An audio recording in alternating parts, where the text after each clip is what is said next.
Hi, I'm Gary Katz. I'm a contributing editor to Fine Homebuilding magazine. I write for the Journal of Light Construction. I write for the LBM Journal and Quality Remodeler and several others like Tools of the Trade. McFeelys has asked me to do a little review for them on Festool's new Kapex Miter Saw, and I couldn't be happier. It wasn't long ago when I shot my wainscoting program. Festool was one of the sponsors for this program. I wish I'd had this saw then, but it wasn't out yet. In fact, this is an early release. I'm one of the very few people in the country that has their hands on one of these, and this will be one of your first chances to get a close look at the saw. The first thing I want to show you is, and you probably noticed this already, this is an extremely light saw. It's only about 40 pounds, and the reason is because of this web design on the base and the fact that the whole base is made out of metal alloy. So it weighs less than any other miter saw on the market. It's a 10-inch miter saw, so the cutting capacity isn't quite as much as a 12-inch saw, but it's a lightweight 10-inch saw, and it has a bit more cutting capacity than most 10-inch miter saws. We'll show you that in just a few minutes. But there's a couple other things I should do first, like plugging it in. There's a nice cord storage on the back of the saw, and I'm going to plug this into my Festool dust collector, and I'm going to hook up a hose to the back of it here. I'm using the large diameter dust collection hose. You can use either hose on the miter saw. You can use the smaller diameter one or the larger one. The larger one slips over the fitting on the miter saw, and the smaller one fits right inside of it. Kind of one of the nice things about Festool. We don't need any special adapters for their dust collection hoses. The saw has a hold down right here. So we'll pull this little button out and the saw will come up. Anytime you see the color green on a Festool tool, just figure that that's a functional part and it does something. It has some function on the tool. For instance, you see the little green arrow right here, and we see the little green lever right here, which I'm going to demonstrate in a few minutes what that's for. So every Festool tool, anytime you see a green part or something, just imagine that's going to be a functional tool. The first thing I want to show you is when this first arrived at my house, I got it out of the box, I set it up, and I couldn't get the saw to come down to cut. And I couldn't figure out what was the matter with it until finally, because this wasn't in the directions, until finally I realized this trigger, this is a two-part trigger here.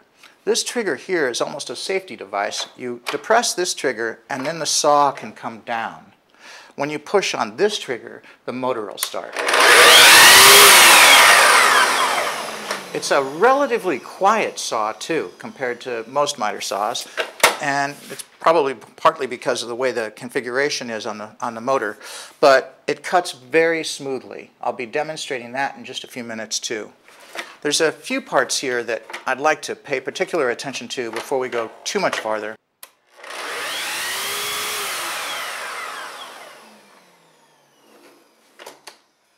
One of the things I want to show you is the bevel lock in the back. Now, this tool doesn't have the up front bevel lock. It has a real easy to reach bevel lock that's right on the top of the motor here, right on the top of the back of the saw.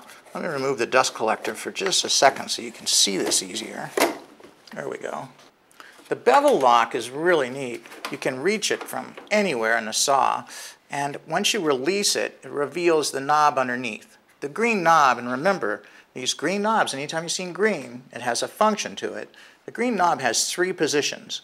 0 to 45, which means you can tip it to the left only, and it'll come back up and stop at 90 degrees. The second position is 45 in both directions, so I can tip to the left and I can tip to 45 on the right. It will detent out at 45 degrees.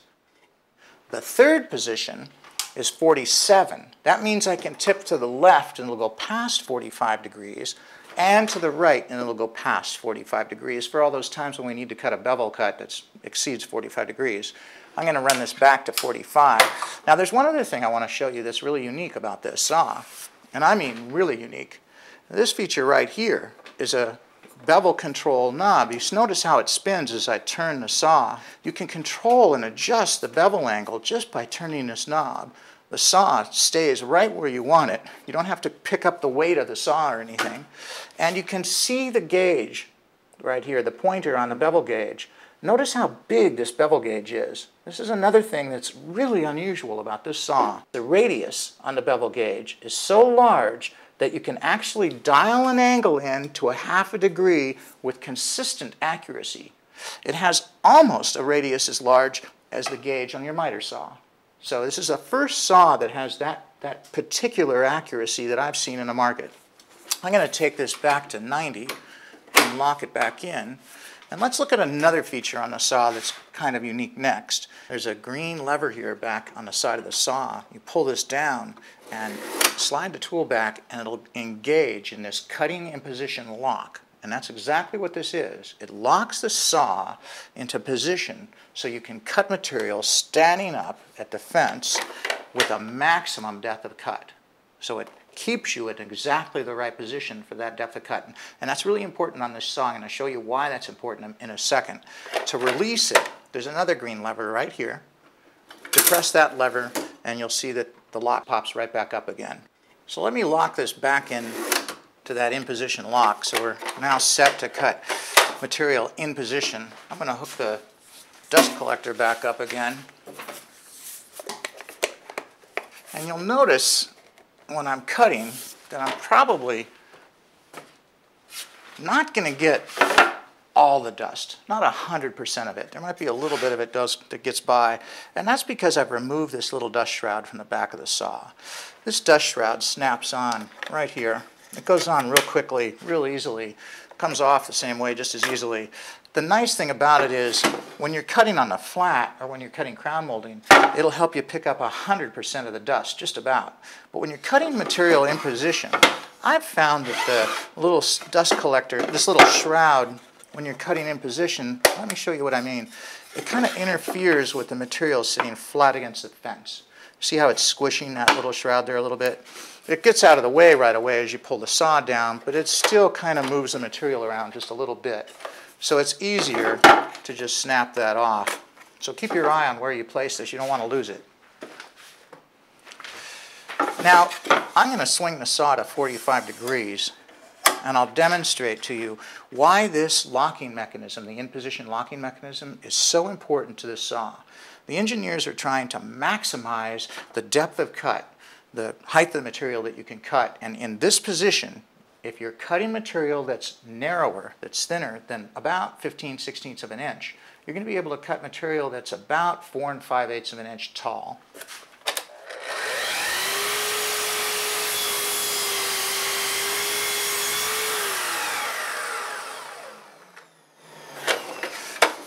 That is the maximum depth of cut. Now, the reason you can't cut any material that's any thicker is because if you look in through this angle right here, you'll notice that the area between the fence and the housing on the saw is only about 15/16 of an inch, just under an inch. As a matter of fact, you can't put an auxiliary fence onto the miter saw fence when you're cutting in position, when you're cutting tall material in position. If you do put an auxiliary fence onto the miter saw fence, it'll push your baseboard away from the saw, and it'll defeat the purpose of the in position lock that the mechanism has in the back. I still use an auxiliary fence on my saw. It just screws in through these holes very quickly, and I use that for cutting crown molding or when I'm cutting casing or anything else like that, where it doesn't interfere with the maximum height that the saw can cut.